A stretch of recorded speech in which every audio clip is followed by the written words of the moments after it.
Donc, bonjour à toutes et à tous et bienvenue au Startup Architecture of the Year. Donc, encore une fois, je souhaite vous remercier de vous être joints à nous pour cette seconde édition du Startup Architecture of the Year qui récompense les startups françaises avec les architectures les plus performantes par rapport au Well Architected Framework et à l'impact de cette architecture sur leur business. Donc, moi, je m'appelle Julia Barry, je fais partie de l'équipe Startup chez AWS et mon rôle est d'aider les startups à se lancer et à scaler sur AWS. Je me concentre sur les startups pré-série A et donc, du coup, je travaille avec les incubateurs, accélérateurs et studios. Je suis également en charge du AWS Startup Hub, qui est un bureau que nous avons à Station F, où on organise des événements, de l'accompagnement business et tech. Et on a également une plateforme virtuelle pour nos startups. Donc, félicitations à tous nos finalistes. Ça n'a pas été honnêtement une année facile. On a commencé en janvier. Le Covid est arrivé au mois de mars. On a dû décaler l'événement, le rendre virtuel. Donc, honnêtement, félicitations à vous. Merci de vous être adapté à ce nouveau format. Et donc, on va avoir dans l'ordre suivant, donc Laurent Fabre qui va représenter Legal Place, Christophe Bougère pour Claptime,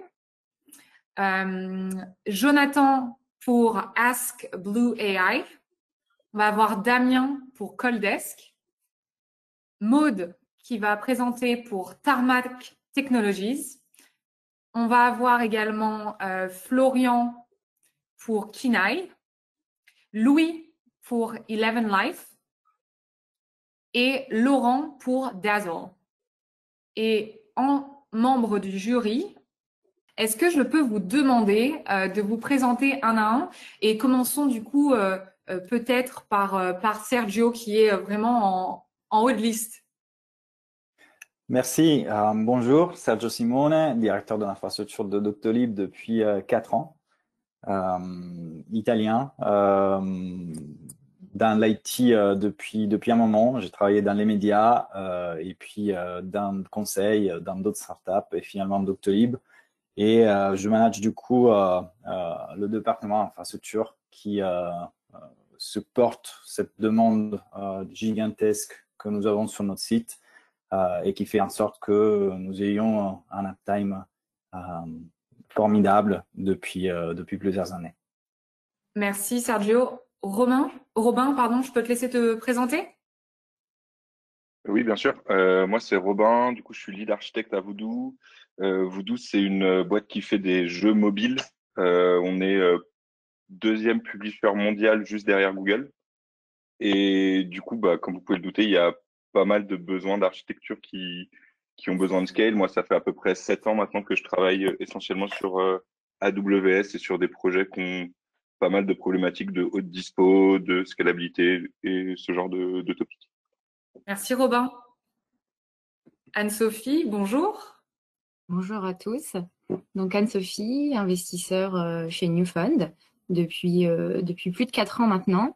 En quelques mots, Newfund, c'est un fonds basé en France et aux États-Unis qui investit dans des jeunes sociétés pour early stage, généralement quand elles ont 1 ou 2 clients maximum, avec des tickets compris entre 500 000 et 1 million. Et Newfund est un fonds secteur agnostique. Très bien, merci Anne-Sophie. Alexandre, si ton micro fonctionne, peux-tu s'il te plaît te présenter? Je te vois, super. J'espère que ça fonctionne. Bonjour, Alexandre Pelletier. Moi, je suis associé chez Caporn. On est un fonds de capital risque série A, donc après Anne-Sophie, en fait, après Newfund, des tickets de 2 à 5 millions sur des boîtes qui ont déjà leur product market fit, une dizaine de clients, une trentaine de salariés et qui cherchent à accélérer en utilisant notamment le réseau des investisseurs Caporn. Très bien, merci beaucoup Alexandre. Et pour finir, Marc, qui du coup lead notre équipe en France. Marc, est-ce que je peux te laisser te présenter? Bonjour.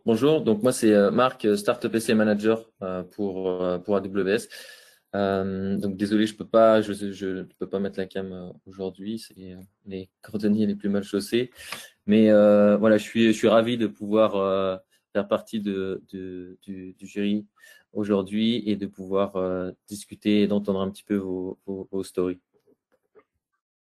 Juste, voilà, très bien. Donc, un événement qui a commencé effectivement en janvier avec donc les inscriptions et l'envoi donc des différentes candidatures. En février, l'annonce des 8 finalistes.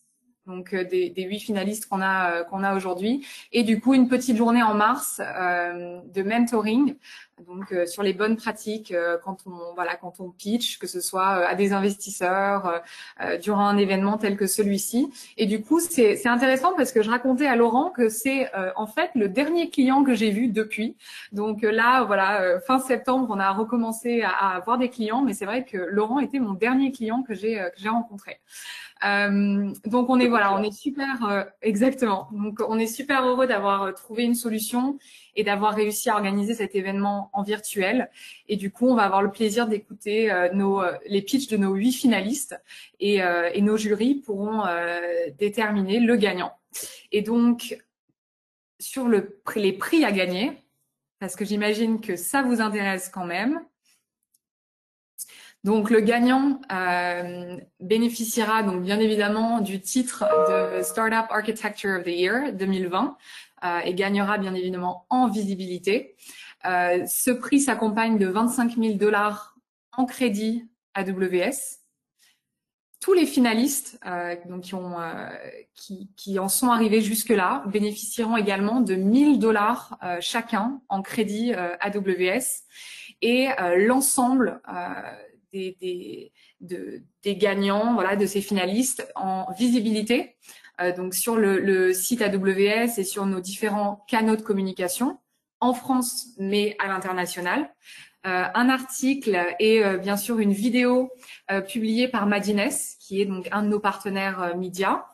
Et donc on va maintenant pouvoir écouter nos finalistes et les pitchs de nos finalistes. Donc si je peux demander du coup, alors j'ai plus la liste, ça y est, à Laurent donc de Legal Place, si tu es prêt. Je suis prêt.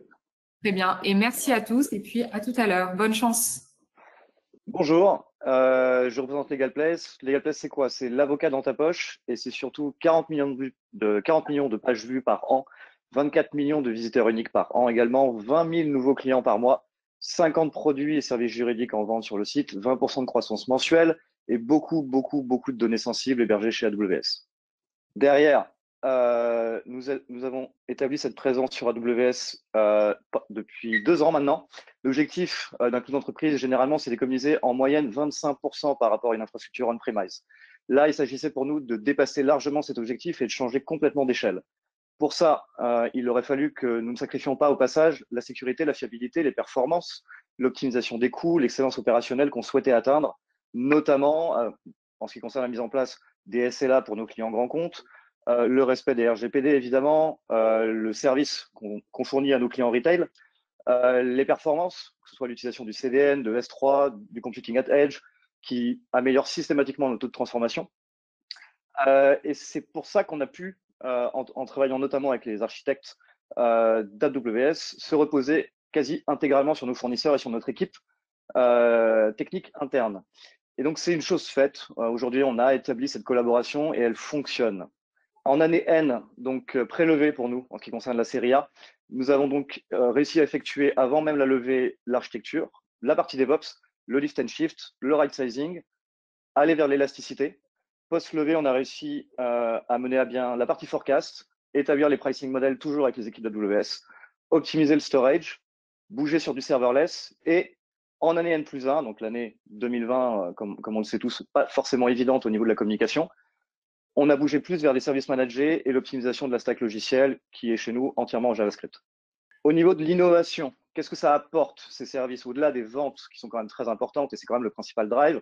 Au niveau de l'innovation, on a pu en mettre en place un data lake extrêmement complexe avec l'ensemble de nos PSP, le dashboarding pour l'analyse financière, marketing et le growth, l'analyse du comportement qui nous permet encore une fois de driver plus de ventes et d'augmenter la transformation.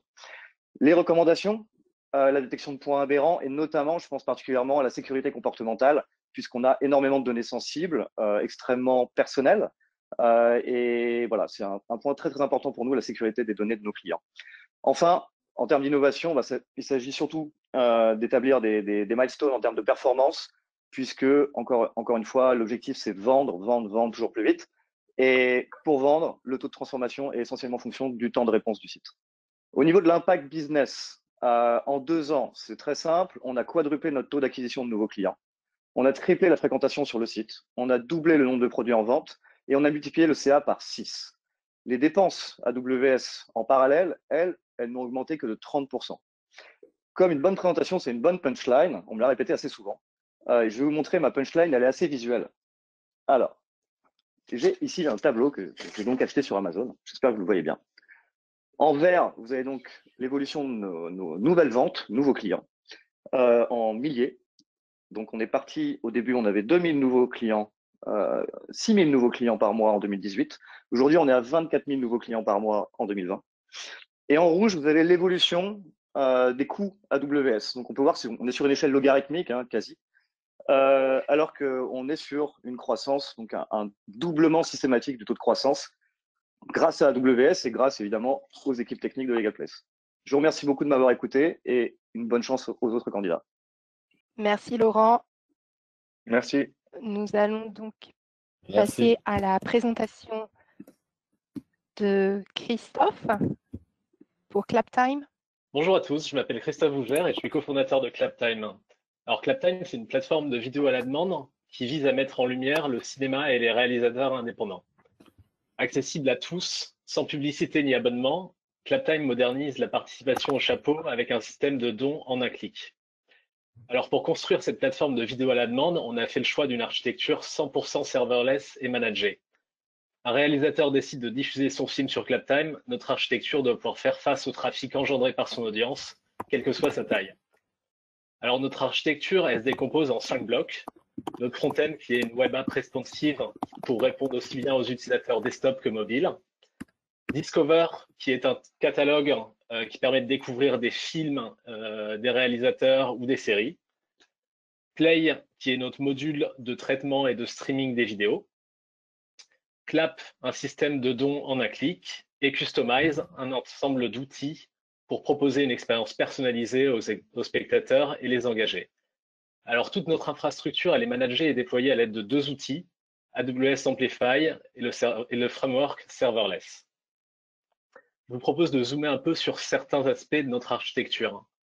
Notre front-end, pour commencer, est développé en React et il est pré-généré côté serveur grâce à Next.js. Ce dernier nous permet de développer l'aspect SEO et d'acquérir de nouveaux spectateurs en bénéficiant de la renommée des réalisateurs qui vont déjà être présents sur la plateforme.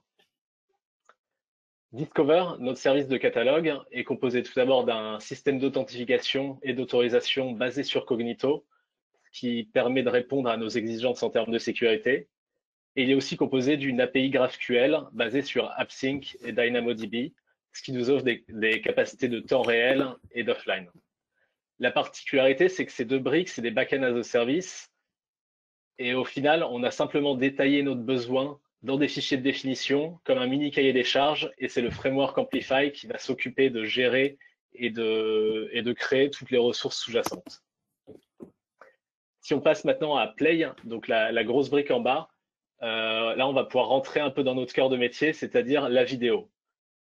Quand un réalisateur drag and drop un fichier MP4 depuis son compte, celui-ci va être uploadé sur S3, ce qui va déclencher le processus de traitement orchestré par StepFunction.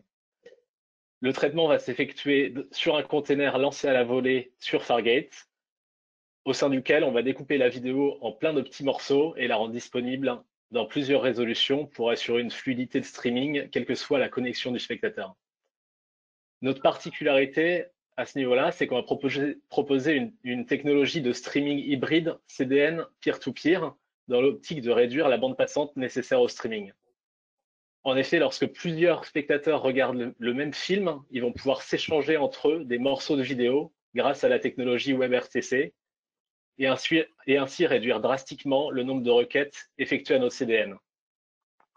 Ça s'intègre à la fois dans notre démarche de sobriété numérique, mais ça nous permet aussi de contrôler les coûts en cas de buzz autour de certains films.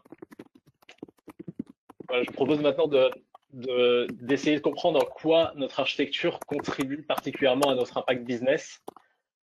Donc sur notre plateforme, on a deux types d'utilisateurs, deux personas. Donc premièrement, les vidéastes qui utilisent déjà des plateformes comme YouTube ou Vimeo pour partager des vidéos. Ils sont déjà habitués à un fonctionnement ultra simple, ils drag and drop une vidéo depuis l'ordinateur et ils sont notifiés quand la vidéo est prête à être diffusée. L'autre type d'utilisateurs, ça va être les spectateurs qui sont habitués à des plateformes de VOD comme Netflix ou Amazon Prime Video pour regarder des films, et ce qui leur offre un confort d'utilisation incomparable. Donc en plus de notre proposition de valeur, on a aussi l'obligation de fournir une expérience utilisateur d'une qualité comparable à YouTube ou Netflix, autant dire la crème de la tech. Et nous, chez Claptime, comme on n'est que deux à travailler sur les aspects à la fois techniques et business, on doit faire des choix sur la manière la plus stratégique d'investir nos ressources. Du coup, on a fait celui d'utiliser le plus de services managés dès que possible. Donc, dès qu'on sent que notre valeur ajoutée sur le développement d'un composant est quasi nulle sur l'impact business, on délègue. Donc, le système d'authentification, l'API, le CDN, les paiements en ligne, c'est pas notre business. On prend ce qui se fait de mieux ailleurs et on l'intègre au sein de notre infrastructure. En ce qui concerne le traitement des vidéos, par contre, ça, c'est quelque chose sur lequel on veut proposer une expérience vraiment unique. Du coup, on le gère nous-mêmes et on le maîtrise du mieux que possible. Merci Christophe, du coup, pour la présentation sur Claptime. Merci à vous. Avez-vous déjà joué à un jeu mobile et trouvé que la difficulté trop élevée vous a frustré? Ou au contraire, qu'un jeu manquait de défis et cela vous a rapidement ennuyé? Là, je viens de vous définir la problématique numéro 1 dans les jeux mobiles, la rétention des joueurs. Bonjour, je suis Jonathan Dixon, le CTO de AskBlue.ai, et je vais vous présenter l'architecture qui est au cœur de la plateforme que nous avons mis en place pour résoudre ce problème. AskBlue.ai est une solution SaaS qui permet de personnaliser en temps réel la difficulté d'un jeu pour chacun des joueurs dans le but d'améliorer la rétention. Notre architecture se décompose principalement en 3 parties. Tout commence par le SDK, logiciel que le client doit intégrer dans son jeu, qui permet la communication entre ce dernier et notre plateforme. Il utilise 2 points d'entrée. La première, en haut à gauche, utilisée pour collecter tous les événements faits par un joueur dans un jeu, comme quand il démarre une session, démarrer un niveau, terminer un niveau. La deuxième, elle, en bas à gauche, sert pour la requête de difficulté, c'est-à-dire pour un niveau donné et un joueur donné, s'il faut rendre le jeu plus facile, plus difficile ou ne rien changer. Cette réponse de difficulté provient d'une inférence d'intelligence artificielle. Pour faire cette inférence, nous utilisons toutes les données, donc tous les événements et les requêtes recueillis par la plateforme pour faire un apprentissage machine que nous mettons à jour toutes les nuits. Dernier point, c'est le portail web, qui est la partie en haut à droite, qui permet pour un client de voir pour chacun de ses jeux des métriques de base telles que la rétention, des métriques avancées comme la progression des joueurs dans le jeu, ou encore l'avancement des apprentissages machines. Mais vous allez vous demander, en quoi est-ce innovant? Eh bien, nous avons décomposé notre architecture en un maximum d'éléments modulaires qui rend la solution très robuste et souple, nous permettant ainsi de facilement rajouter ou modifier des briques quand nos amis chez AWS nous proposent des solutions plus performantes ou moins chères. Ensuite, tout ce qui peut avoir une charge variable est composé de services scalables. Pour s'en assurer, nous avons créé nos propres simulateurs et fait des tests de charge en simulant l'arrivée de millions de joueurs sur notre plateforme. Et en fait, tout s'est scalé automatiquement sans la moindre intervention de notre part nécessaire. Ce qui est important pour nous parce que nous sommes une petite équipe et nous voulons nous concentrer sur notre cœur de métier et pas nous embêter avec tout ce qui est gestion des machines et des services. Ce qui est possible avec tous les services managés que propose Amazon et que nous utilisons dans notre plateforme. Maintenant, vous allez vous demander, mais pourquoi ils ont besoin de tout ça? Premier point, notre marché. C'est surtout les éditeurs et studios de jeux casual, hyper casual mobile. Pour vous donner un ordre d'idée, l'hyper casual en 2019 représentait 47% des téléchargements. Maintenant, imaginez que le prochain grand hit de hyper casual utilise AskBlue.ai.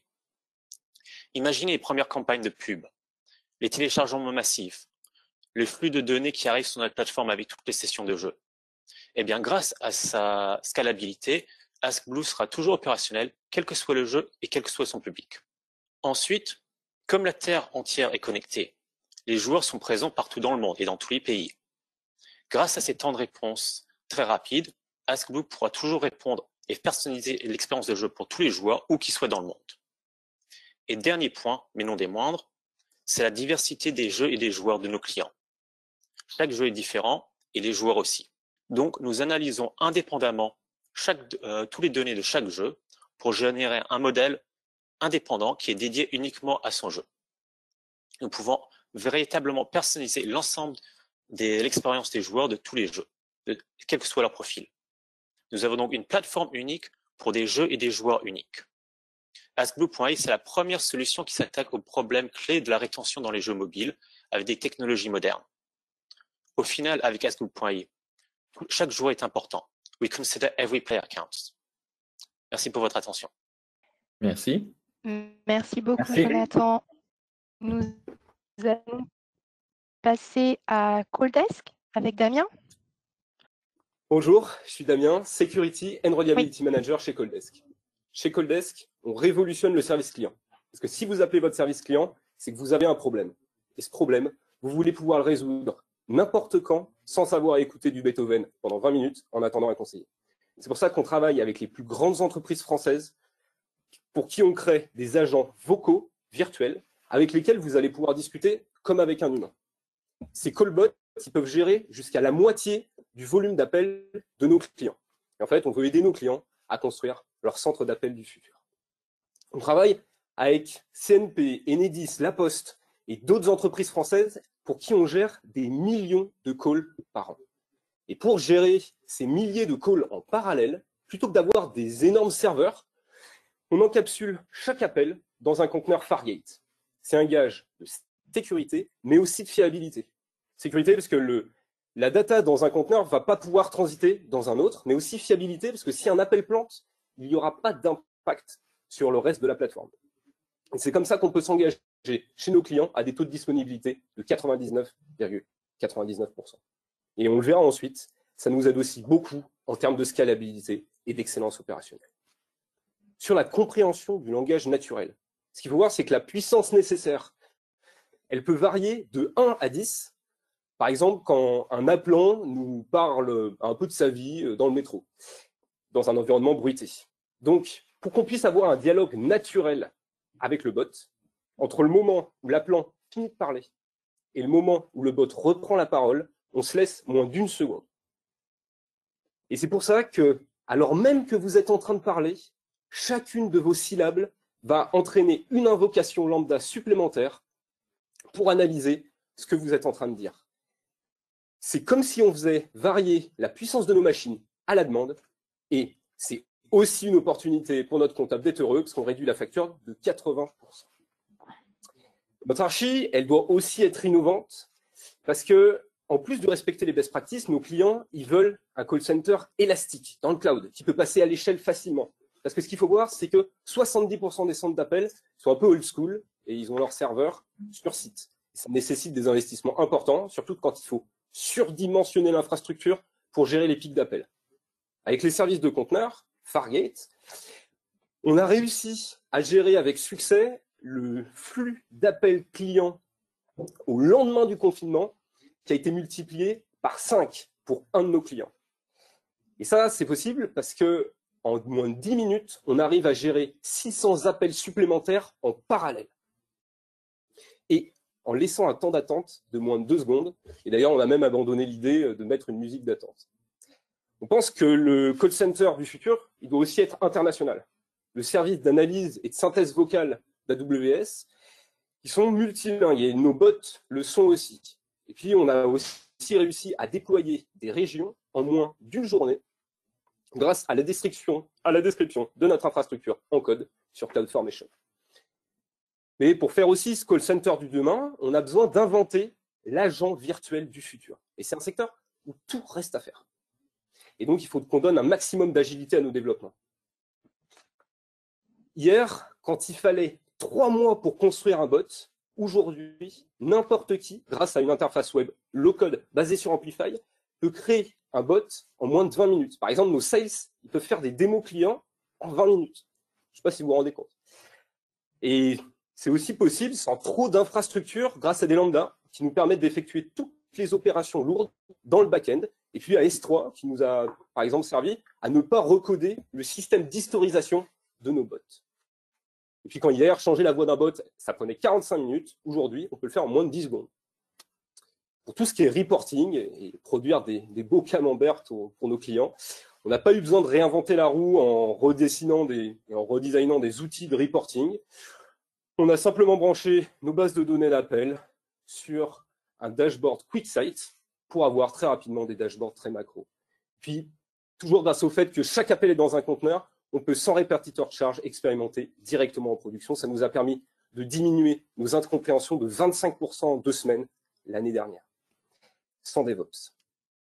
Et c'est cette architecture qui nous permet aujourd'hui d'annoncer un partenariat stratégique avec NICE inContact, leader mondial des centres d'appel dans le cloud. Avec Coaldesk, à 7h pile, vous avez un call center avec un seul agent, et à 7h02, vous avez des centaines d'agents prêts à résoudre les problèmes de vos clients. Merci. Merci Damien. Et donc, ce sera Maude pour Tarmac Technologies. Bonjour à tous, donc je m'appelle Maude Payan, je suis co-founder chez Tarmac Technologies. Alors avec Tarmac, on s'attaque à la digitalisation et à l'optimisation des opérations aériennes au sol. Donc notre outil il est utilisé pendant la touchée d'un avion. Donc la touchée, c'est quand l'avion il est sur le tarmac entre son atterrissage et son redécollage. Et c'est une plateforme qui permet à tous les acteurs de la touchée de travailler ensemble, de traquer les opérations et de pouvoir s'échanger des informations cruciales pour réduire leur retard. Si on rentre dans le détail de notre architecture, elle est constituée principalement de 5 blocs. Le premier au centre, donc le cœur métier. Ensuite, en haut, on a la partie intégration avec nos partenaires et les systèmes de nos clients dans l'aéronautique. À droite, là, plutôt la partie sur la partie stockage de données avec l'interface web de la plateforme d'analytics.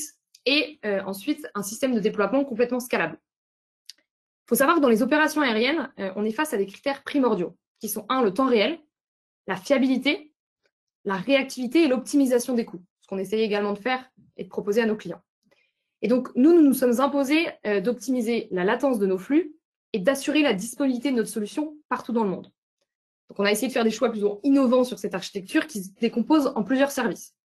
Tout d'abord, elle est asynchrone et orientée événement, c'est-à-dire qu'elle est actionnée par des événements soit de manière automatique, soit à la demande, ce qui nous permet de diminuer la latence. Par exemple, on va prendre le cas d'un avion qui, lui, envoie des jalons automatiques et on doit récupérer ces jalons. Ça va être l'ouverture d'une porte, l'allumage des moteurs. Ça doit être fait dans un délai inférieur à la seconde pour être distribué à tous les utilisateurs ensuite en temps réel. Et ça a été rendu possible grâce à la combinaison à la fois du service de notification qui est géré par AWS, SNS, qu'on a associé à notre application Serverless Lambda, qui, elle, agit plutôt comme un observateur d'événements. On a également volontairement séparé la partie intégration de notre cœur métier, ce qui nous donne la possibilité de nous adapter et de personnaliser chaque intégration de nos clients, puisque parfois leurs technologies sont assez obsolètes dans ce secteur-là. Deuxièmement, concernant la disponibilité, notre architecture a été construite sur le principe du serverless, c'est-à-dire que chaque flux va agir indépendamment et être traité indépendamment, ce qui nous permet de lier performance et disponibilité. On va imaginer le cas d'une compagnie aérienne qui a 10 escales dans le monde, 10 vols quotidiens, et sur chaque vol, vous avez plus de 20 utilisateurs qui sont sur le tarmac avec la même solution et qui peuvent recevoir des pics de charge, du coup, pouvant aller jusqu'à des centaines de requêtes par seconde. Et c'est grâce au serverless qu'on peut assurer la bonne disponibilité de notre solution à tous les utilisateurs. Cette disponibilité, elle est également assurée par nos services de déploiement. On les a liés au template de CloudFormation d'AWS. Et donc, chaque déploiement, on actualise en même temps les 5 services critiques de notre cœur métier sans avoir d'indisponibilité de la part de notre solution pour nos clients, ce qui est essentiel. D'un autre côté, notre architecture, forcément, elle impacte notre business. Et c'est pourquoi on l'a construite en lien avec notre stratégie de développement et les objectifs d'évolution de notre outil, évidemment. Premièrement, on a l'ambition de se déployer sur le plus d'aéroports possible dans le monde. Donc, le réseau périphérique mondial CloudFront, il nous permet à la fois d'optimiser la disponibilité et la latence partout dans le monde. Du coup, l'emplacement géographique n'est plus du tout une contrainte technique pour notre business. Deuxièmement, malheureusement, avec les nouvelles mesures sanitaires à l'heure actuelle, elles ont poussé nos clients à revoir l'organisation de leurs opérations. Et nous, on a identifié de nouveaux services qu'on peut leur proposer. Et ces nouveaux services, souvent, ils partagent des ressources de notre solution actuelle, qui est déployée déjà dans plusieurs aéroports.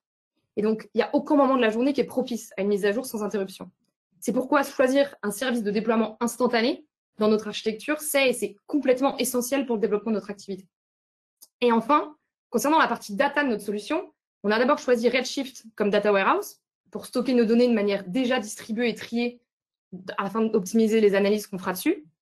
Ensuite, face au volume important qu'on va recevoir sur chaque vol, on a choisi de les traiter en utilisant Spark et des services d'AWS comme Glue ou SageMaker qui nous permettent de traiter aujourd'hui des volumes de données importants, mais surtout qui ne vont pas nous limiter dans la future croissance du volume de données, puisque plus le volume de données augmente, on n'a aucune transformation à faire dans notre architecture et c'est essentiel pour notre scalabilité. Et donc, grâce à l'ensemble de ces services, on assure une rapidité d'accès à la donnée pour nos clients qui consultent eux via une interface web qu'on a déployée en conteneur via le service Fairgate pour leur permettre une disponibilité à 100% de cette interface, à la fois pour nous, puisqu'on monitore la santé de nos infrastructures avec cette interface, mais pour nos clients qui monitorent, eux, la performance de leurs opérations sur le tarmac et en temps réel. Donc finalement, c'est grâce à cette architecture et à toutes les données récoltées en temps réel que les acteurs des opérations aériennes peuvent maintenant traquer les process pendant la touchée et réduire leurs coûts. Merci beaucoup. Merci Maud. Nous allons passer à Kinaï avec Florian. Hello, je suis Florian, Head of Infrastructure chez Kinaï, et aujourd'hui je suis là pour vous expliquer comment notre infrastructure est capable de révolutionner l'analyse d'images médicales. Pour que vous compreniez au mieux, je vais vous parler d'un sujet concret sur lequel nous travaillons, le cancer du col de l'utérus. Il s'agit du deuxième cancer le plus répandu au monde chez la femme. L'OMS dénombre 200 000 décès chaque année. Comme dans de nombreux cancers, celui du col de l'utérus présente moins de risques si celui-ci est pris en charge de manière précoce. Le dépistage est donc primordial. Ce dépistage doit être précis, rapide et reproductible afin de ne passer à côté d'aucun diagnostic positif. Afin de se faire dépister, une femme se rend chez un professionnel de la santé pour effectuer un frottis. Ce frottis est mis en milieu aqueux, puis scanné par un scanner de lame afin de fabriquer une image utilisable par un ordinateur. Cette image a une taille de 25 gigas et comprend plus de 100 000 cellules. Le pathologiste vient scrupuleusement analyser cette image pour élaborer un diagnostic. Nous venons conforter le pathologiste dans sa prise de décision grâce à nos algorithmes conçus avec de l'IA qui font principalement deux choses. 1. Filtrer les cas normaux, c'est-à-dire sans anomalie et donc peuvent être écartés des analyses. 2. Dans le cas d'une anomalie détectée, suggérer des régions d'intérêt aux praticiens, le guidant dans cet océan d'informations. Maintenant que le diagnostic n'a plus de secret pour vous, je vais vous ouvrir le capot de Kinaï pour que nous regardions le moteur. Mes collègues de l'équipe Data Science élaborent les algorithmes en machine learning qui tournent sur GPU NVIDIA. Notre infrastructure dynamique permet de suivre et contrôler toute montée en charge en temps réel selon le nombre et la taille des images à traiter en entrée, en utilisant le service d'autoscaling groupe EC2 d'AWS contenant des instances GPU on-demand, mais aussi spot. Cet autoscaling est autonome et lorsque nous n'avons pas d'algorithme qui s'exécute, toutes nos ressources sont déprovisionnées automatiquement, réduisant d'autant notre coût d'infra qui devient alors quasi nul. Un autre composant clé qui autoscale, c'est le storage. Nous recevons des centaines de téras d'images de microscope stockées dans des buckets, et tout cela sans aucune opération ni la moindre minute passée de la part de notre équipe infrastructure, grâce au service managé d'AWS. Je vous ai parlé d'un cas d'analyse d'images médicales, mais le marché est bien plus grand et surtout global. Nous avons la chance de collaborer avec l'ensemble de l'écosystème de la recherche médicale. Nous les accompagnons en déployant notre solution au plus proche du patient, qu'il soit au Japon, aux États-Unis ou bien en France. Notre solution est cloud native avec une architecture basée sur Kubernetes et donc déployable sur 6 continents et 18 régions proposées par Amazon. Certains acteurs historiques de ce marché ont déjà élaboré des algorithmes en interne et veulent industrialiser leurs usages en profitant de notre infrastructure efficiente. Depuis maintenant un peu plus d'1 an, notre infrastructure est compatible avec n'importe quel algorithme existant. Notre plateforme encapsule tout algorithme respectant nos interfaces simples et stocke une version prête à fonctionner à tout moment sur Amazon ECR. Le client est ensuite autonome pour utiliser son algorithme à la demande sur ses slides. Dans un domaine où l'on traite des données aussi sensibles que des images provenant de scanners pour la santé des patients, la sécurité de ces données est notre priorité maximale à Kinaï. Nous travaillons main dans la main avec notre équipe qualité afin de respecter les recommandations les plus récentes en termes de sécurité de l'information dans le domaine du médical. Et là encore, AWS est un partenaire de choix en comprenant les enjeux réglementaires, en étant pionnier, notamment en France, avec son agrément hébergeur de données de santé. Nous assurons la confidentialité, l'intégrité et l'accessibilité de ces données grâce à des technologies à l'état de l'art, mais aussi au respect des best practices en termes de sécurité sur tout le spectre de l'infrastructure. Toutes les données clientes sont chiffrées de bout en bout, mais aussi isolées par client. Nous avons pris, pour exemple, le cancer du col de l'utérus, mais Kinaï travaille sur des problématiques très variées, comme le cancer du poumon, de la prostate, du larynx, mais aussi le glaucome et la DMLA, et beaucoup d'autres, en partenariat avec de grands centres hospitaliers français. Chez Kinaï, nous sommes fiers de mettre à profit des technologies dernier cri au service d'enjeux de santé publique. Merci. Merci Florian. Merci Florian. Alors, je viens de passer de mon côté à la slide suivante avec la présentation de Louis Vigneault pour Eleven Life. Je m'appelle Louis. Aujourd'hui, je suis venu vous parler de Eleven Life. Grâce à Eleven Life, je peux réserver une séance de yoga, je peux apprendre la calligraphie, mais je peux aussi recevoir de l'aide à la maison. Pourquoi est-ce que Eleven Life est différent?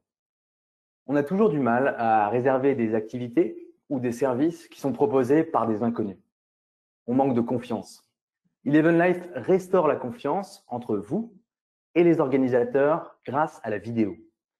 À l'aide d'une mini-story vidéo, les organisateurs peuvent vous décrire leur offre en vidéo, cours de CrossFit au bord de la Seine, chef à domicile pour une occasion spéciale, initiation au chinois à distance. Vous avez immédiatement confiance, vous réservez, payez et vous pouvez profiter. Et c'est aussi simple que cela. Alors l'atout de Eleven Life, c'est qu'on l'a construit comme un réseau social. N'importe qui peut offrir ses services en vidéo. Avec un produit pareil, on s'est très vite rendu compte qu'il y allait y avoir beaucoup de défis à relever. Donc voici le challenge. Il faut que ça fonctionne sans problème avec 2 millions d'utilisateurs et que ça ne coûte rien lorsque personne ne l'utilise. Donc la nuit, par exemple. Pour exécuter notre code, on a donc trouvé une solution du côté de AWS Lambda. Ça nous permet d'exécuter des morceaux de code sans démarrer de serveur. Et c'est génial parce que c'est scalable à l'infini et quand ce n'est pas utilisé, eh ben, c'est gratuit. DynamoDB, donc notre base de données, fonctionne à peu près selon les mêmes principes. Aujourd'hui, on a 119 fonctions lambda, 25 tables Dynamo, et le fait qu'on n'ait pas à gérer de serveur nous permet d'avoir un salaire de DevOps en moins à payer. Et c'est vraiment un game changer pour nous financièrement. Donc, lorsque voyager redeviendra facile pour tout le monde, les touristes pourront utiliser Eleven Life pour profiter d'activités inoubliables. Donc, en pensant à eux, nous avons répliqué notre architecture sur 5 régions de disponibilité pour pouvoir assurer la même performance partout dans le monde. Nous avons mis en place des scripts d'infrastructure as code qui adaptent automatiquement la taille de l'architecture selon le trafic pour optimiser les coûts. D'un point de vue sécurité, le fait de pouvoir placer cette architecture sans serveur derrière API Gateway, AWS Shield et Cognito nous permet de bénéficier d'une sécurité très efficace. Donc la partie logique de l'infrastructure est totalement hermétique au monde extérieur. Et la conséquence, c'est une solution clé en main, sécurisée by design, qui nous apporte un gain de temps considérable en développement. Bon, vous l'avez compris, la vidéo, c'est au cœur de Eleven Life. Donc on a dû concevoir une architecture adaptée à ce médium. Pour fonctionner partout, la vidéo, elle a besoin d'être transformée. Et ce, en plusieurs formats, donc par type d'appareil et par type de connexion. Elemental Media Convert nous a permis de transcoder nos vidéos en 12 formats différents. Avant d'être transcodé, on vérifie grâce à Recognition que la vidéo ne contient pas de nudité ou de contenu à caractère explicite. On va effectuer également un ajustement du volume audio pour amplifier les voix qui seraient trop faibles et pour que tout discours soit bien audible. Également, en cas de vidéo prise la nuit, par exemple, on va aussi y appliquer une réduction du bruit pour améliorer la qualité de l'image. Et tout ce traitement est disponible en moins de 20 secondes. Donc, avec nos budgets, on n'aurait jamais eu la possibilité de mettre en place une solution aussi performante sans augmenter l'effectif de l'équipe. Et donc, c'est pour ça que c'est vraiment l'une des clés de la résolution de nos enjeux business. À notre époque, bon, on le sait, les gens sont impatients et ils veulent de la performance. En 2020, personne ne va attendre plus de 3 secondes pour charger une vidéo. De ce fait, nous distribuons les vidéos partout dans le monde grâce à CloudFront. Donc, les vidéos sont mises en cache et elles peuvent être lues en un éclair. Donc, ce service nous permet d'offrir à tout le monde des performances exceptionnelles. Et aujourd'hui, la performance, c'est vraiment ce qui fait la différence. Et c'est génial parce que CloudFront permet à de jeunes startups vidéo d'émerger. Donc, je pourrais continuer à vous parler pendant des heures de tous les services AWS qui nous ont fait gagner des mois entiers de travail. Mais ce qu'il faut retenir, c'est que sans ces services, nous n'aurions pas pu financer notre développement de notre infrastructure vidéo globale. Aujourd'hui, nous avons pu construire cette architecture en moins d'un an avec une équipe de 3 passionnés. Et à 3 personnes, nous pouvons servir le monde entier en toute sécurité. Donc peut-être que AWS permettra à Eleven Life de devenir le Uber de la réservation d'activités et de services en démocratisant l'utilisation de la vidéo pour mettre en confiance organisateurs et utilisateurs et disrupter ensemble la gig economy. Merci à vous. Merci. Merci beaucoup, Louis. Nous allons passer à Dazzle avec la présentation de Laurent Cognier. Bonjour, donc je suis Laurent Cognier, le CTO et cofondateur de Dazzle. Donc Dazzle propose une plateforme de production vidéo pour le live qui permet d'utiliser n'importe quelle source de vidéo sur IP, smartphone, caméra mobile, drone, encodeur logiciel ou matériel, dans un programme live qui va pouvoir être diffusé sur les plateformes de distribution habituelles, en particulier les réseaux sociaux. Alors, selon votre vision de ce que c'est que la réalisation d'une vidéo en direct, vous pouvez voir cela comme un Facebook Live multicaméra ou comme l'équivalent d'un camion régie dans un navigateur. Voilà, donc, notre plateforme de service est décomposée en 3 principaux blocs fonctionnels. Un bloc applicatif qui va permettre la modélisation des utilisateurs, de leurs données, de leurs actions. Un bloc d'ingestion vidéo qui va permettre de connecter tout l'ensemble des sources qu'on est en capacité de traiter. Et un bloc de réalisation qui va permettre la transformation et la publication des contenus en temps réel. La principale difficulté à laquelle on est confronté, c'est de pouvoir opérer le cœur de ce service avec des ressources qui soient adaptées au traitement temps réel des vidéos et qui soient géographiquement proches des utilisateurs pour pouvoir optimiser les problèmes de latence. Donc, ces blocs principaux sont scalable et multipliables, ce qui va nous permettre d'adapter la plateforme à son usage en utilisant les technologies d'élasticité AWS et en priorisant l'utilisation de containers. Donc, autour de ces blocs, on va graviter des composants qui ne sont pas CPU intensifs ou qui n'ont pas de contraintes de temps réel. Donc, typiquement pour la distribution des pages web de l'application de réalisation ou pour les pré- et post-traitement des vidéos qui utilisent des stratégies serverless. Donc, justement, notre approche de design d'architecture est axée sur 2 principes généraux. Le premier, c'est serverless first. Donc, pour chaque nouveau composant qu'on souhaite intégrer, on va se poser la question, est-ce qu'il existe un service managé? Donc, ça, c'est très vrai pour tout ce qui est la conversion vidéo, où on va trouver des briques élémentales. Après, à défaut, est-ce qu'on peut synthétiser ce composant par un code lambda, donc typiquement quand on a une simple mise à jour de base de données à faire, ou est-ce que, si c'est plus compliqué, on va pouvoir l'intégrer dans un service Fargate? Et quand Fargate est mis en défaut, ce qui peut arriver quand on a des gros besoins en termes de stack UDP, par exemple, le déployer dans un environnement en container plus générique. Voilà. Et puis jusqu'à aller éventuellement sur des déploiements d'instances EC2, mais toujours dans un contexte de scalabilité. Le deuxième axe, c'est la réplicabilité. Donc notre architecture est scriptée et modulaire. Ça, c'est vraiment un point essentiel qui nous permet d'opérer quelle que soit la situation géographique de nos utilisateurs sans maintenir une clique de ressources sur tout le globe. Donc la modularité, ça nous permet de choisir quelle partie du code du service va être opéré au plus proche de l'utilisateur. Et la partie scripting, infrastructure as code, ça va nous permettre de propager ou de rétracter notre infrastructure avec une grande agilité.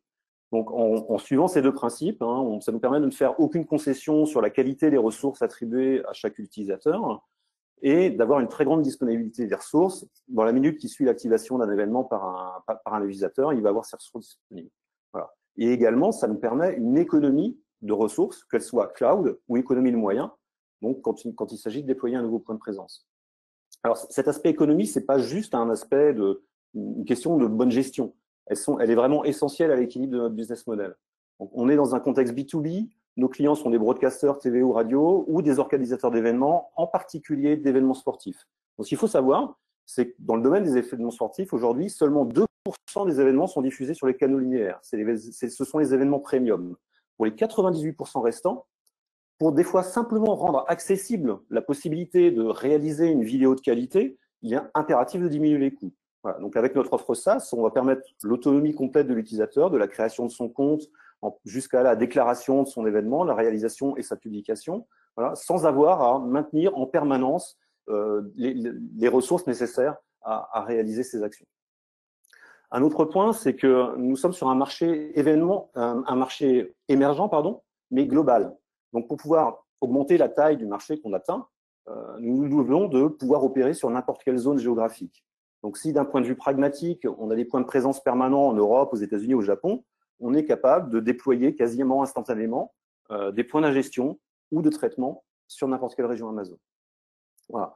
Donc, que nos clients fassent le suivi immersif d'un trail dans la région de Seattle avec les Spartan Races, ou celui d'un trail en moyenne montagne dans les Alpes suisses avec la Swiss Peaks, qu'ils embarquent des téléphones sur des voiliers pour faire des reportages immersifs, là aussi, lors de régates du Speed West France, ou couvrent la solitaire du Haut-Figaro avec des caméras professionnelles et des encodeurs à West, qui réalisent des micro-trottoirs pendant des élections législatives en Inde, dans la région du Kerala, qu'ils couvrent un match de foot de Ligue 1 féminine au Japon, ou par exemple, comme la Fédération internationale d'athlétisme, qui réalise un live de 24 heures en itinérance sur chacun des fuseaux horaires du globe depuis Auckland jusqu'à Vancouver. Nous avons su leur assurer la disponibilité de ressources géographiquement proches pour ensuite réduire notre empreinte cloud à la simple gestion de leur accès utilisateur. Aujourd'hui, les lives Dazzle cumulent plusieurs dizaines de millions de vues, avec bien sûr quelques événements très médiatisés. Merci. Je regrette de te couper, mais le temps est passé. Merci Laurent. Merci beaucoup Laurent. Merci Laurent. Merci à tous. Donc, nous allons maintenant passer à la concertation du jury. Donc, on demande à tous les finalistes de se déconnecter et de se reconnecter à nouveau à 4h15, s'il vous plaît.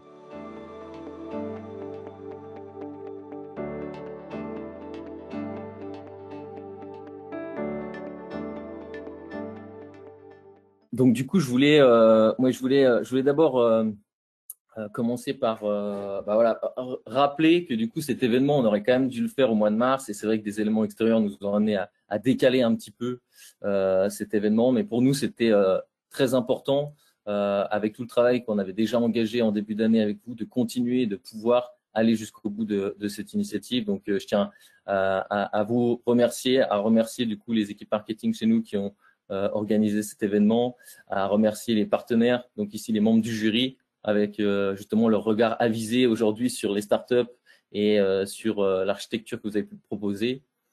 Et également de vous remercier, Startupper, pour avoir partagé avec nous un petit peu aujourd'hui votre vision, vos challenges, les projets et comment vous abordez l'avenir. C'est très très enrichissant et très très rafraîchissant. Donc merci beaucoup pour avoir participé à cette initiative.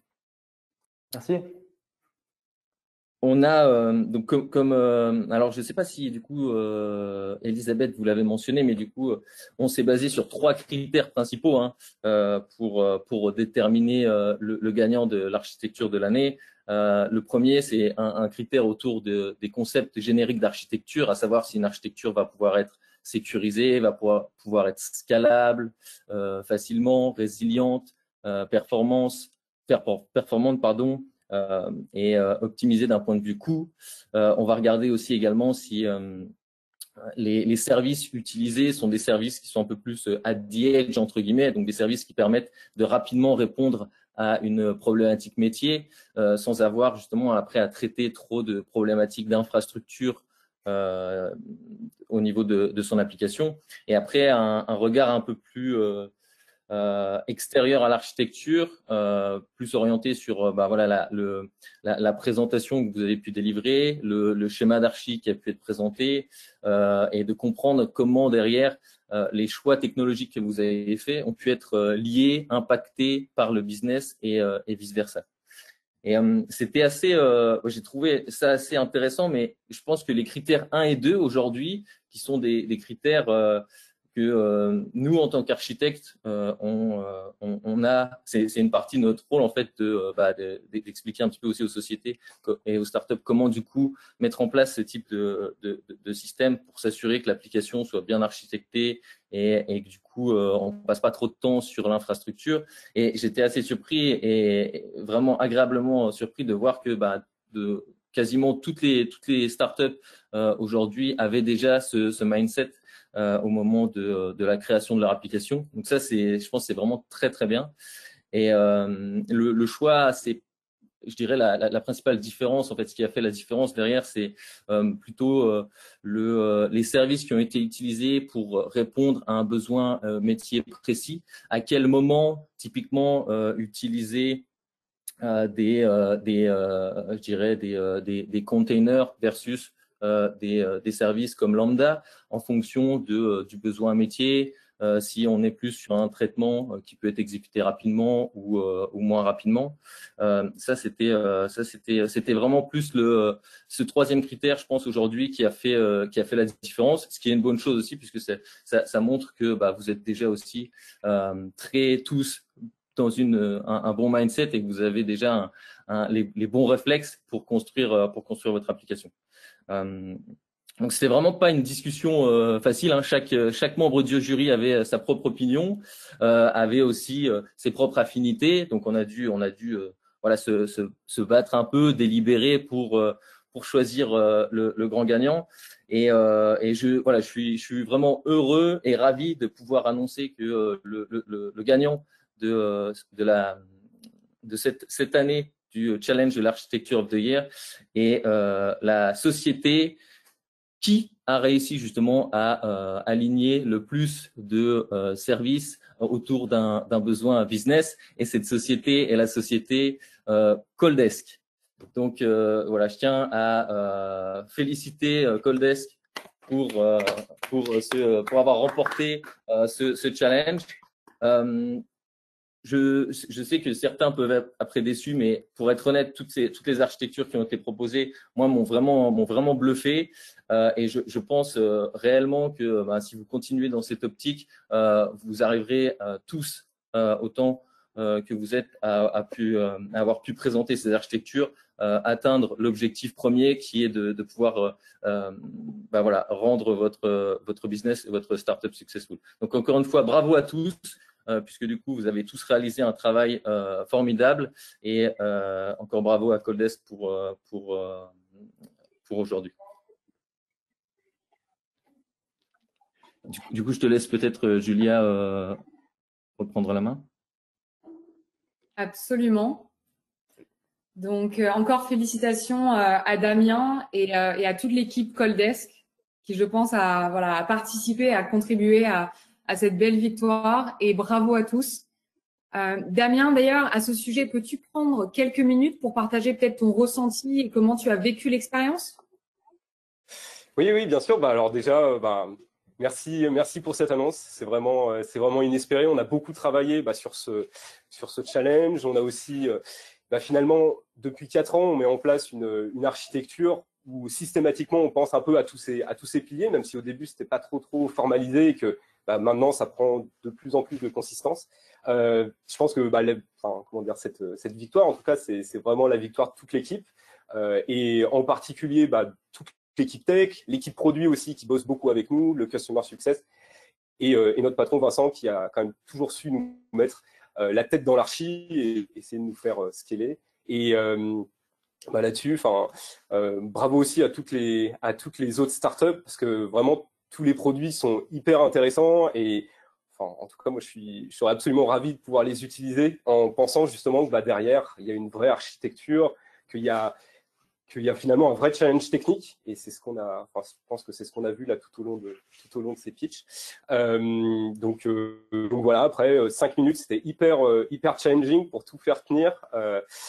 Je pense qu'on a oublié plein de trucs. En tout cas, on est super content d'avoir pu parler finalement de tout ce qu'on a fait. Et puis on est surtout super content de servir nos clients au quotidien avec cette archi. Merci Damien. Et merci à tous nos membres du jury pour votre temps, pour vos conseils, pour cette délibération. On sait que c'est des moments voilà, pas évidents et que du coup, on est hyper reconnaissant de votre participation. Et encore merci aux finalistes et bravo. Et c'est vrai que pour finir, je pense qu'on vit une situation qui n'est pas évidente. Et pour nous, chez AWS, c'est hyper inspirant de voir des boîtes comme les vôtres qui innovent, qui trouvent des solutions. Et du coup, donc voilà, pour nous, c'est vraiment ce type d'événement qui nous motive à faire les jobs qu'on fait dans l'équipe startup. Donc, merci à tous. Dans les prochains jours, donc on a Elisabeth, notre responsable marketing, qui va vous recontacter donc pour récupérer vos crédits. Donc 25 000 $ pour l'équipe Coaldesk et 1 000 $ pour tous les autres finalistes. Elisabeth vous mettra également en relation avec Madines pour la rédaction de l'article et de la vidéo. Et puis, si vous avez des questions, n'hésitez pas à nous recontacter, que ce soit l'équipe marketing, moi-même ou nos SA. Je vous remercie, je vous souhaite une excellente soirée et j'espère à bientôt. Merci beaucoup. Merci beaucoup. Au revoir tout le monde. Merci à tous. Tout le monde. Au revoir.